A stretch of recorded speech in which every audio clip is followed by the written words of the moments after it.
Good morning, everyone, and welcome back to Empty Cloud Monastery. And this morning we'll be doing another sutta study session with a few selected verses from the Dhammapada. We can start by paying homage to the Buddha, and then we'll go through these verses. Namo tassa bhagavato arahato samma sambuddhassa. Namo tassa bhagavato arahato samma sambuddhassa. Namo tassa bhagavato arahato samma sambuddhassa. Buddhang dhammang sanghang namassami.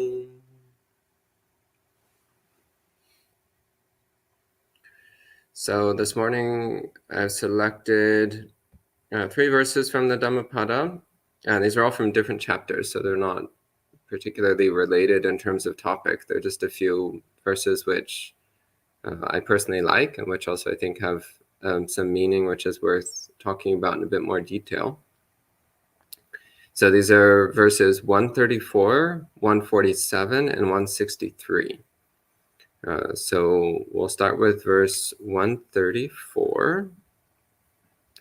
And as usual, I'll be reading it in Pali and talking about the meaning of each Pali word and how it all fits together, and giving some explanation of how it applies to our practice.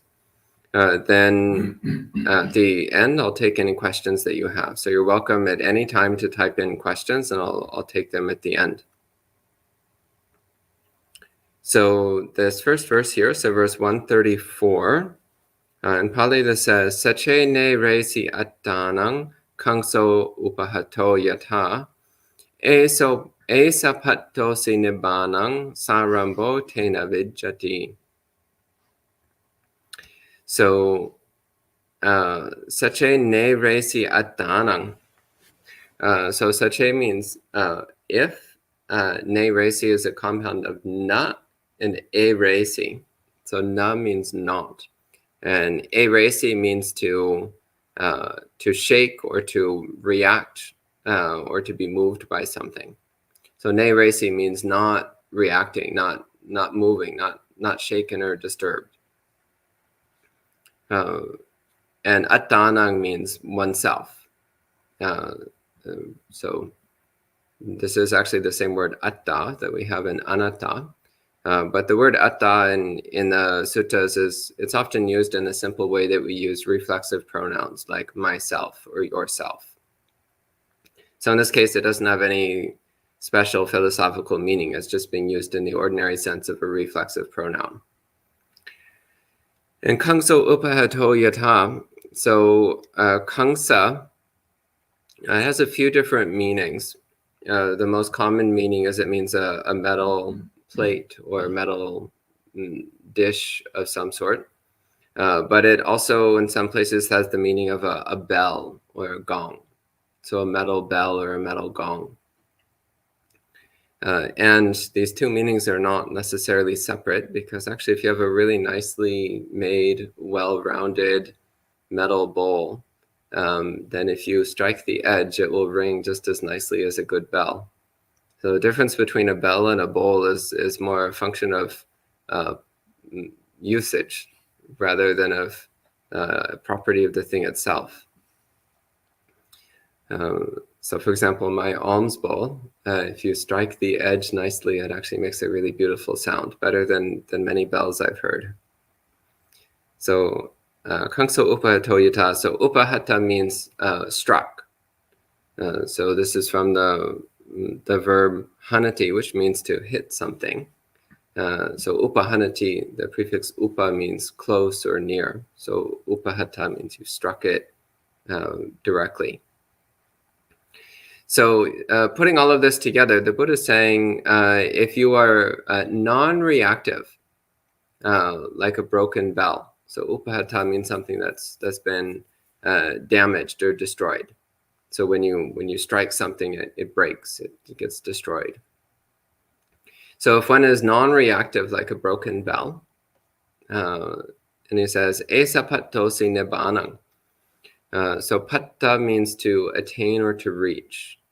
So esa pattosi nibbanang means then you have reached nibbana. So nibbana is, it's used in the suttas, it's mostly used to refer to the unconditioned element. So the underlying aspect of reality, which is not dualistic, not conditional, not definable in terms of things or objects or places.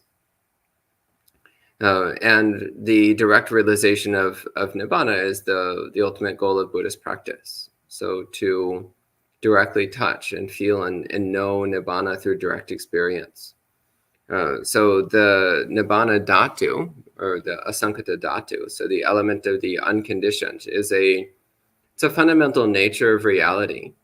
So it's never separate from our experience. It's never apart from our experience. It's always present, like space. It's always present. We just don't see it. We don't recognize it. We're so fixated on objects and things and processes and activities and all other manner of conditional phenomena that we don't notice the unconditioned. But the unconditioned is already here. It's never anywhere other than right here and right now. It's always here. We just don't pay any attention to it. We're not used to looking at it, so we don't notice it. So, and the Buddha also in some places in the suttas, he uses nibbana to mean awakening to that underlying true nature of reality, that underlying unconditioned element which pervades all conditional phenomena. So here he seems to be using it in that sense of attaining awakening, attaining enlightenment. So attaining the direct realization, direct experience of the nibbana dhatu. And he says, sarambho tena vijjati. So sarambha has the meaning of conflict or disturbance. And this has both an internal sense and an external sense. So the internal sense is like one's internal conflict, one's internal struggles. But it also has an external sense. So sarambha also has a sense of conflict with other people. So fighting or quarreling or arguing with other people. So sarambho tena vijjati. So this means no conflict is found for you, or no conflict is found in you. So this is both, one has no internal conflict because one's mind is completely at peace, completely settled, but also no external conflict because when others try to start fights with us, we don't respond. So again, the imagery the Buddha is using here is saying to be like a broken bell. So when a broken bell is struck, it doesn't make any sound. It doesn't ring. It's not capable of producing a harmonic vibration. So it's, even when struck, it doesn't ring. So the Buddha is saying to make our mind the same way. So even when our mind is struck by harsh words or struck by vicious abuse or attacks or unkindness from other people, then we recognize that we don't actually need to automatically respond. We always have a choice of what we're going to do with, first of all, with our mind, and what we're going to do with our speech and our body. We always have a choice whether or not to react and respond to whatever is said to us or done to us. So the Buddha is encouraging us to be as non-reactive as a broken bell. And he says that one who can practice in this way completely has reached nibbana. They've reached awakening. So this is both encouraging in that the Buddha is giving an instruction on one of the ways to cultivate the path to awakening, and it's cultivating this non-reactivity. But he's also pointing out how difficult it is to be genuinely non-reactive, because he's saying the only person who is completely, genuinely non-reactive is someone who's already attained nibbana. So someone who already has complete awakening. And but again, he's pointing out here when he's saying no conflict can be found for you. So there's no conflict in you, and also you have no conflict with others. He's also pointing to how this practice of non-reactivity naturally generates a deep peacefulness of mind, naturally generates this unconflicted mind, and also naturally leads to harmonious relations with others. So there's an old idiom, let's go, it takes two to argue, something like that. Two to tango, I've heard that. It takes two to tango. There's also that, but that's not quite what the Buddha's getting at here. So you can't have an argument with only one person. So in order to have an argument, there needs to be two people involved. So if somebody tries to argue with you and you just choose not to get involved, then there's no argument. It's just one person talking. So there's no conflict. So that's verse 134. So very short verse, relatively straightforward meaning. But what I find really special about this is the imagery of to be as non-reactive as a broken bell. So the next verse I had selected for this morning is, let's see, verse 147. So this is from a different chapter. So the topic is quite a bit different.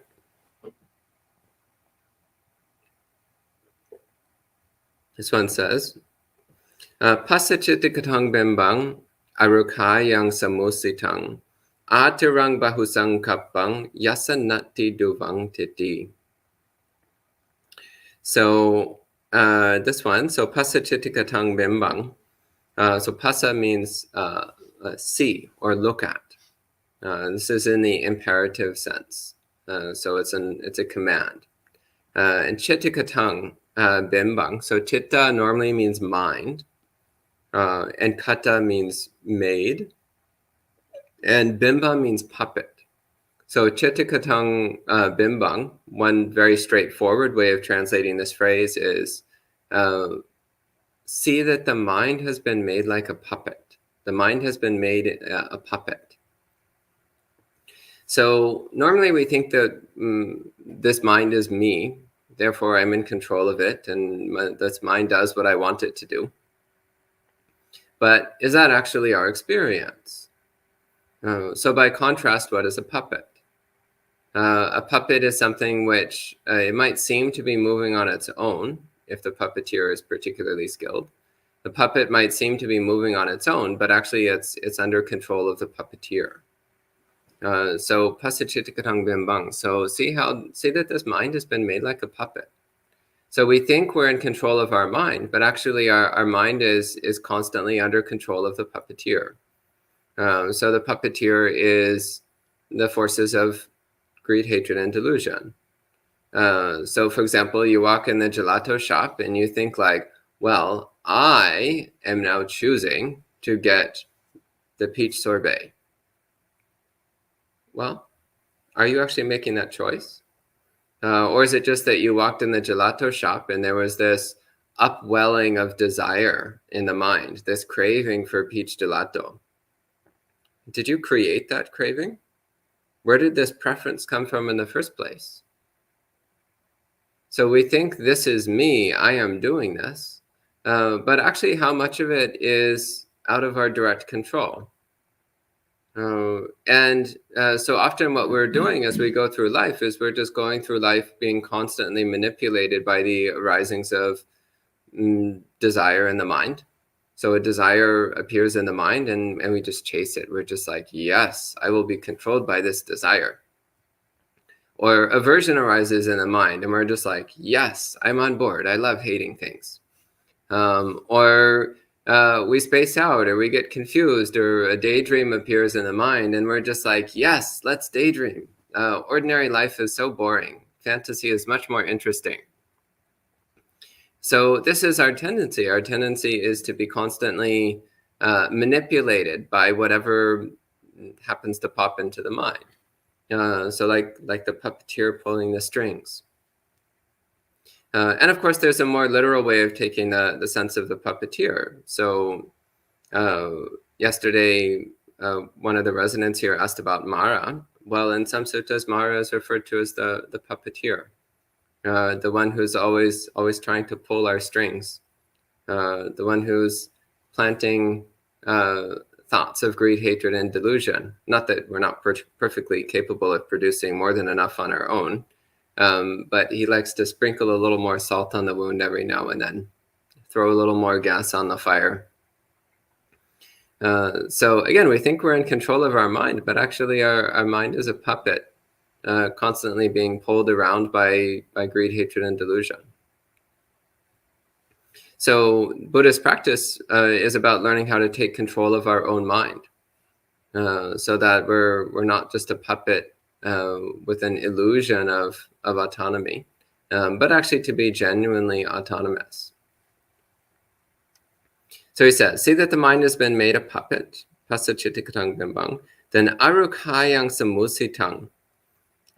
So this is a very cute phrase here. So aruka means a wound, and samusita means arrogance or conceit. So arukayang samusitang means wounded by arrogance, damaged with arrogance. So just like if you have open wounds all over your body, it's very painful, it's very unhealthy, it makes doing anything difficult and uncomfortable. And also you're at risk of infection if things getting even worse. So in the same way, the Buddha is saying the mind is wounded with arrogance. The mind is damaged by arrogance. It's bleeding all over the place with these horrid gaping wounds of arrogance. Samusita, by the way, it has the sense of being like lifted up, like haughty, like, oh, I am better than these insolent peasants. Like this kind of elevated sense of like, oh, I am better than everybody else, this arrogance of mind. So wounded by arrogance. And the next one, aturang bahu sankapang. So atura means an affliction. Bahu means a lot or many. And sankappa means thoughts. So aturang bahu sankapang means afflicted with excessive thought. So similarly, how he's saying how arrogance is like wounds in the mind. In the same way, he's saying excessive thinking is like disease in the mind, an illness of the mind. And the last phrase here, he says, yasanati duang titang. He says, there is no stability or composure here. So again, here he's pointing to the difficult situation that we're in when our practice is not well developed. So our mind is covered in wounds, the wounds of arrogance. Our mind is full of diseases, which is all of this unnecessary thinking that we're doing all the time. It's just mind-blowing. When you start watching your own mind, you see like, wow, this mind produces a ridiculous amount of utterly useless thoughts, completely pointless noise. And often it's something that we do just to try to distract ourselves from our own experience. And this is especially clear in this age of smartphones, where you have this wonderful opportunity to distract yourself with meaningless information whenever you want to. It's very easy.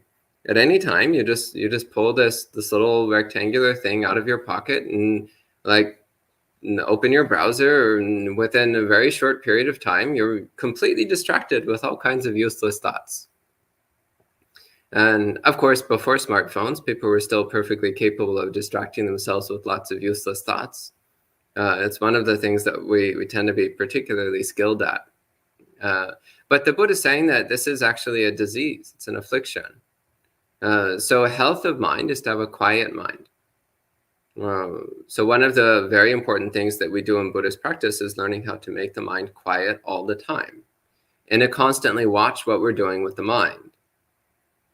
So when we are engaging the mind in activity, then to notice that that's what we're doing, and to do it only to the extent necessary for whatever activity we have to do, but otherwise to keep the mind quiet and peaceful. Because otherwise, as he says, it lacks stability and composure. So duva means to be composed, to be fixed. And titi means stable, like unwavering.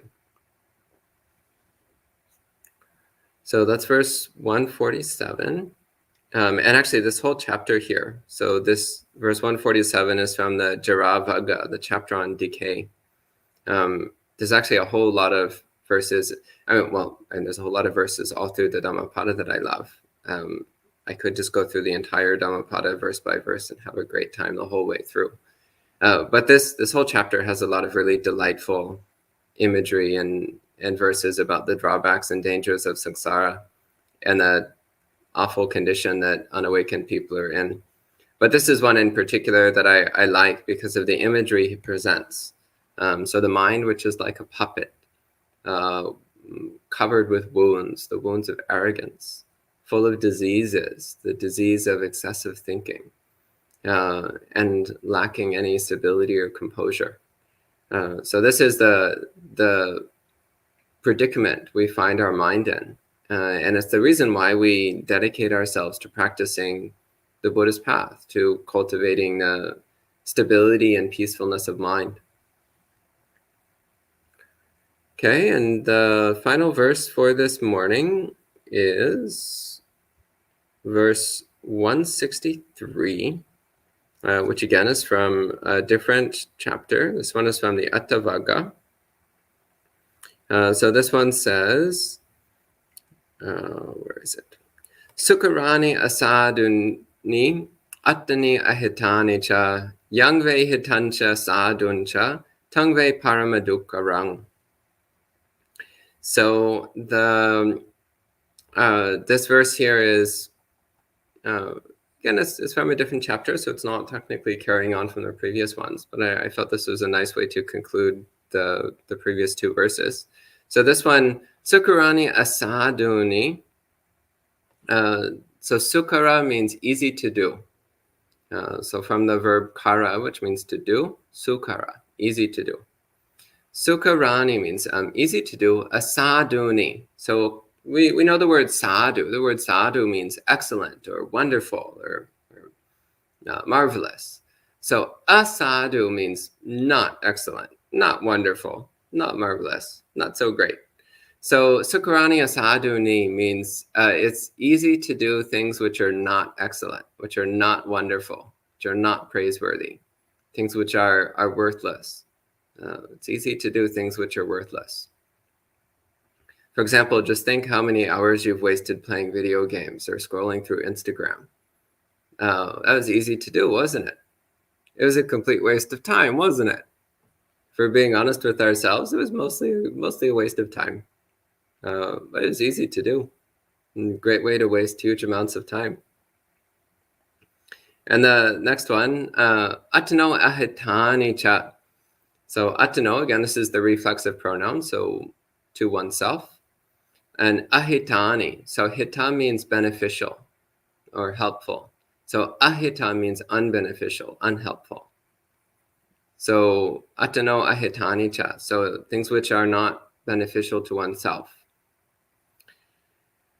So these first two phrases together saying it's easy to do things that are worthless and of no benefit to oneself, which realistically is what most people are doing with their lives. They're filling their lives with things which are ultimately just a waste of time, not of any true benefit.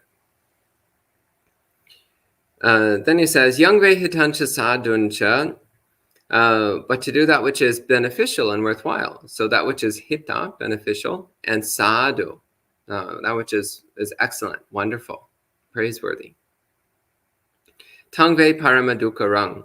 So parama means paramount, or the extreme. And dukkharang, just like sukharang means easy to do, dukkharang means difficult to do. So from, again, the verb kara, which means to do, and the prefix dur, which means difficult. So dukkharang means difficult to do, difficult to accomplish. So he says to do that which is beneficial and worthwhile, that is extremely difficult, very, very hard to do. And what he's talking about here is training the mind.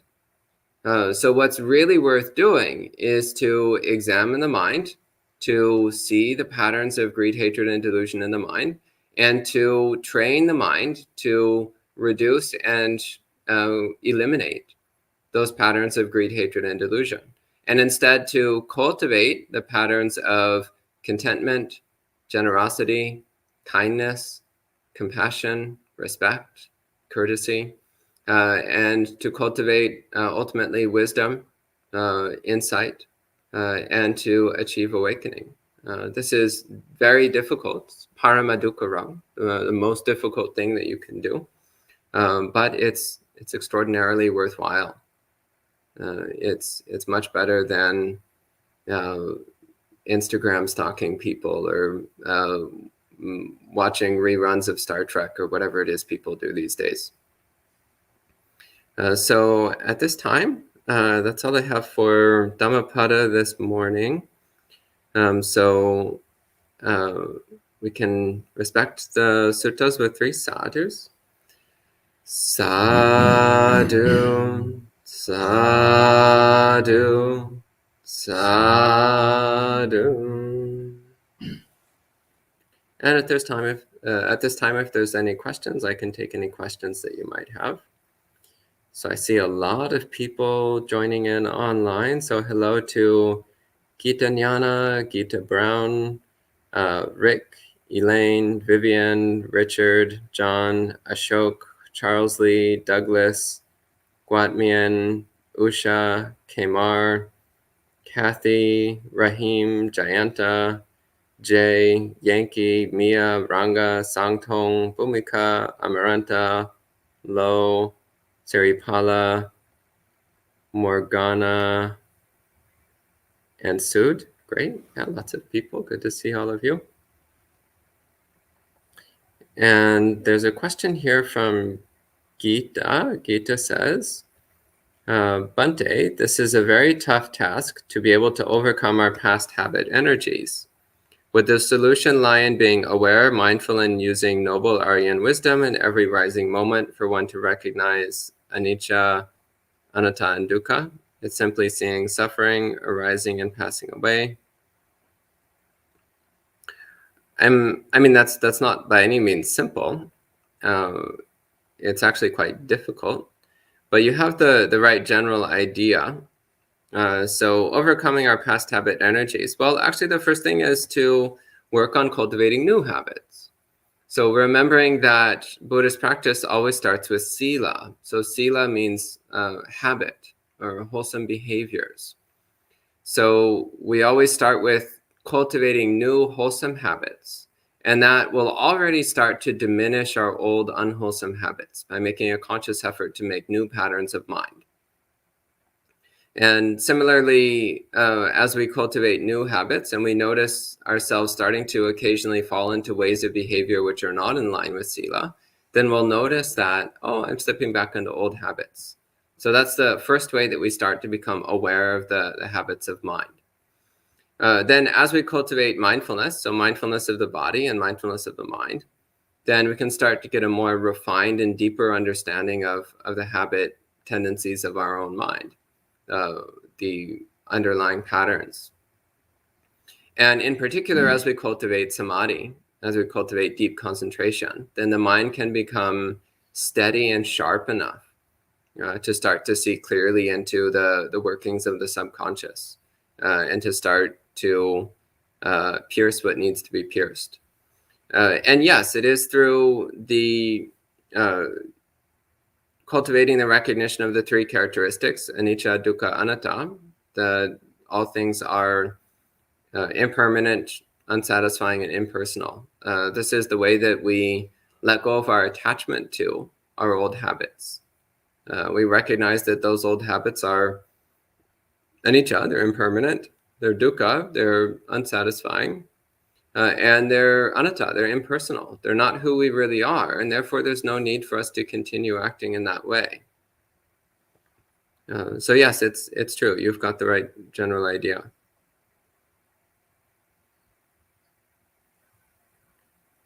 And Richard says, can parami help to deal better with most difficult to do things that are beneficial and good on a daily basis? Yeah, I mean, the parami are just good, classic, wholesome mind states, which help tremendously with dealing with all the difficulties of samsara. So yeah, absolutely.